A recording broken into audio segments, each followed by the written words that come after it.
New tonight, a traffic stop turns into a brutal assault on a police officer. That's right. It took bystanders to stop the attack. This all played out in Troy, Missouri. News 4's Corey Stark is live from our St. Charles County newsroom. And Corey, how's that officer doing tonight? Well, Steve, I'm told that officer was hit in the face several times and nearly dragged by that driver.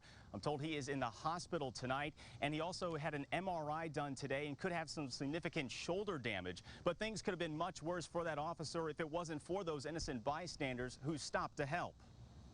Troy police say the chaotic scene played out Friday evening on the southbound on-ramp to Highway 61. There, an officer pulled over this man, Tyler Gustafson, because he was wanted on a felony warrant. The individual refused to exit the vehicle, became belligerent, was yelling at the officer. Police say as the officer attempted to open the car door, things got physical. The driver then punched the officer in the face with what was ever in his hand, which was later determined to be a cell phone. Detective Tony Stewart demonstrated what happened next as Gustafson tried to put the vehicle in drive. The driver had also pinned his arm against the steering wheel, so the officer could no longer get out of the car.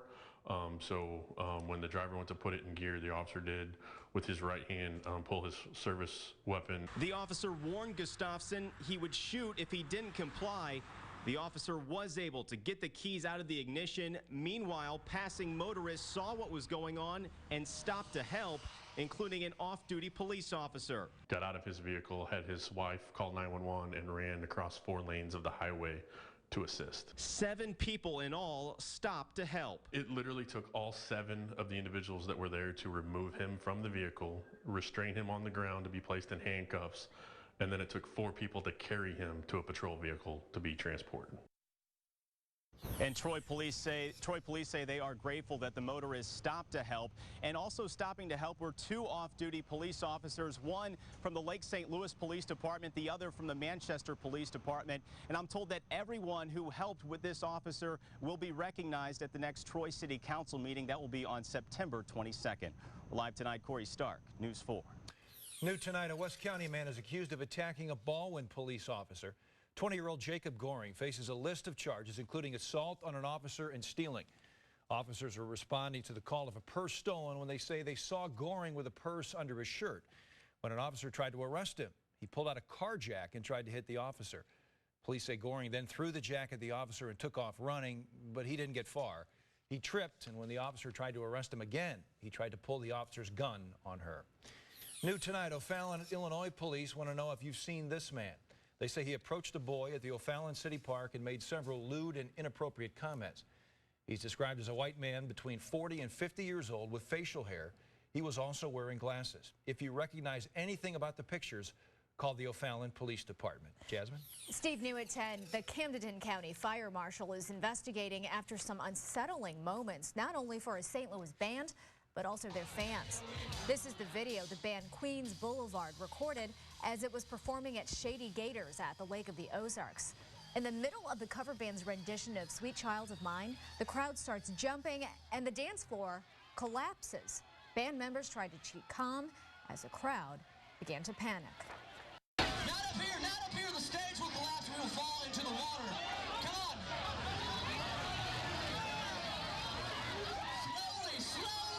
Slowly walk up there, slowly.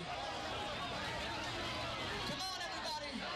Pick each other up, be very careful. Chaotic situation there. News 4 did talk to the band tonight. They say concert goers were shaken up. Fortunately, no one appeared to be hurt. Today, the county fire marshal was on site to inspect the bar. New at 10, a criminal News 4 is familiar with, facing new charges tonight. This was 48-year-old Rodney Mathis 2 years ago when he was smashed as he smashed through a Fenton pawn shop stealing gold. Police say Mathis was also one of the burglars in this surveillance video from the Swansea Rural King. Mathis is accused of breaking into the store and stealing 16 guns. He could face 15 years in prison. New tonight, a Metro East man is accused of murdering a woman in Hawaii. 35-year-old Curtis Hodges of Shiloh is charged with second-degree murder. It comes after police found 49-year-old Danielle Curran in front of a Hilo business dead. Police identified her through fingerprints. More charges could be filed depending on forensic tests. New information of the search for the gunman who killed a man at a North St. Louis gas station. Police want to know if you recognize this man. Investigators believe he may be involved in the shooting death of 26-year-old Dante Woodson. He was shot inside a restroom at a Quick Trip on Dunn Road and Newhalls Ferry. Detectives say he was driving a dark-colored Chrysler Town & Country minivan with Illinois license plates. If you recognize anything from the pictures, call St. Louis County Police. Tonight, one man's effort to end gun violence has him teaming up with City Hall as well as St. Louis Police to get guns like the ones you see here off the street. We have to be that force that's going to actually take that extra step. This man has organized a crowdfunding site that is being billed as the first of its kind in the Midwest. Matt Cessny spoke with him in our ongoing effort to end the violence. Matt. Jasmine, you're right. It is a first for this area, raising money on the internet to get guns off the street. And as you mentioned, one of the men behind this has been wanting to wage this battle against gun violence in St. Louis for decades. I mean, by losing my brother in 1991,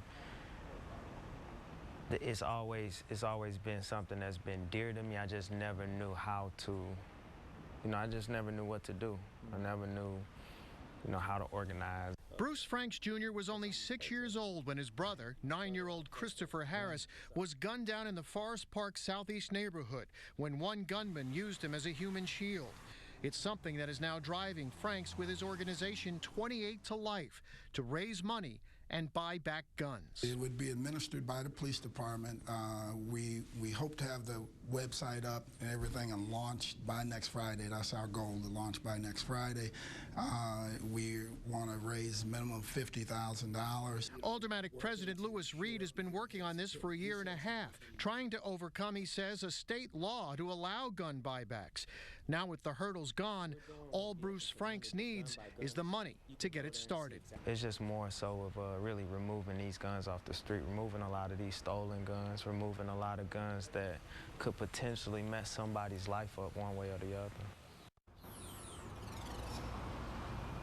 And Bruce Franks and Alderman Reed say they hope that $50,000, if they can raise it, can take up to 500 guns off the street. When their fundraising website goes online, we'll have a link to it on our website at KMOV.com. We're live downtown. Matt Cessny, News 4. And gun crime is just one topic News 4 is addressing in our End Violence STL campaign. We are hoping all of you will join us to take a stand against violence in our community. You can find resources and more information at endviolencestl.org. New tonight, a new study confirms what anyone who has ever had a summer job likely knows. Having a job in the summer helps keep kids out of trouble. That study tracked incarceration rates of more than 200,000 people between 14 and 26 years old.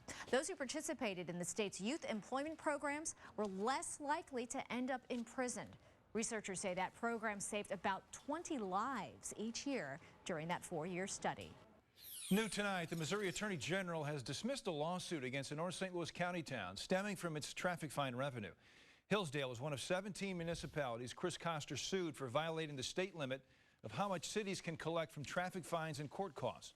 Today, Koster dismissed the suit, saying it's a moot point because of the new law Governor Nixon signed this weekend. That lowers the percentage the city can collect from 30% to 20% of its annual revenue. In St. Louis County, it's only 12%. News 4 has been tracking the amount of money cities collect for traffic fines for some time, but this isn't just a problem in Missouri. AAA says it's a growing issue around the country and believes many traffic tickets are a form of policing for profit. It's so bad in Waldo, Florida, that AAA put up a billboard warning drivers. The village is just 2 square miles, but the speed limit on Highway 301 changes 6 times in that short distance, allowing police to write thousands of tickets a year. Believe it or not, that's only a fraction of the amount of tickets written in a Virginia town. AAA calls Hopewell, Virginia, one of the worst speed traps in the country. That's where officers write more than 1,000 tickets each month. Last year, Hopewell collected $1.8 million from tickets. City officials deny any wrongdoing. We don't ticket until over 10 miles over the speed limit. And if you think that's unreasonable, then you probably need to watch your speed when you come through. There are near constant patrols by 11 deputies from the Hopewell Sheriff's Department, despite the fact that traffic experts say there are no safety concerns along this stretch of I-295.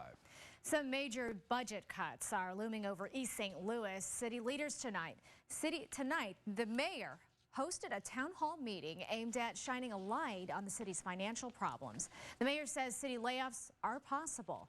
If you couldn't make it to tonight's meeting, another town hall meeting is scheduled for tomorrow night. News 4 is following a hot button issue in one South County school district. Melville officials are set to decide on whether a new tax will be on the November ballot. Those for and against that tax showed up to tonight's meeting. New Superintendent Chris Gaines says that tax would go up to 49 cents. He argues the district has not raised the levy tax in more than 30 years. Gaines says in the past decade, the district has lost more than 180 positions, and they still have a lot of rebuilding and repairs to do. At least one student who spoke at tonight's meeting says he can see why that tax is needed. Since starting school this past week, I've noticed increased class sizes, my bus being unable to get my friends and me to school on time due to parents dropping off their children because of bus fees, some of my favorite teachers no longer in the hallways because they've left to go to other districts that allow them to grow as teachers, and almost no extracurricular activities. News 4 is working to find out the outcome of that vote. We will have updates on KMOV.com and, of course, on News 4 this morning. Tonight, traffic is moving smoothly on Interstate 55, but as you can see, that wasn't the case earlier. It was this stretch of roadway that was backlogged during rush hour. That's because a truck driver hauling zinc bars on pallets was trying to exit southbound 55 onto 255 when his load shifted, causing the semi to flip on its side. The driver is okay, but it did take several hours to clean up the mess. A utility worker is lucky to be alive tonight after being hurt on the job. This was the scene as emergency crews worked the scene in Wildwood.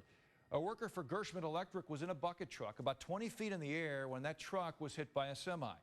The worker was knocked out of the bucket. He was conscious on scene and taken to a level 1 trauma center for treatment.